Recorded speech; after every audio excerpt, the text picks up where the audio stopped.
queste strutture qui passano sopra tutti quanti noi, passano sopra. Però è anche vero che se passano sopra di noi devono fare i conti con noi. Prove di barricate contro l'allargamento dell'autostrada A13 tra Padova e Monselice. Davide, ovvero Maserà, promette che tenterà di colpire Golia, la SPA Autostrade per l'Italia e i suoi Caterpillar con la fionda dei poteri di un sindaco di un comune di 9.000 abitanti. Sono almeno 19 le aziende agricole di Maserà che verranno espropriate.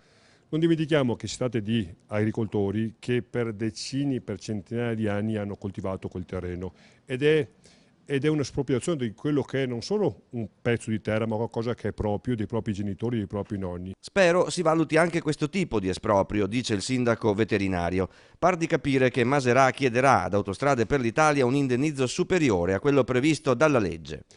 Quando uno viene nel mio territorio deve chiedere per favore, e l'autostrada non l'ha mai fatto. Sono io tanti anni che ho cercato un'interlocuzione con loro e adesso sono costretti in qualche maniera ad arrivare a un certo tipo di colloquio. Per chiudere una strada comunale per un cantiere serve l'autorizzazione del sindaco, sussurra De Paoli a microfoni spenti. Davide prepara la fionda.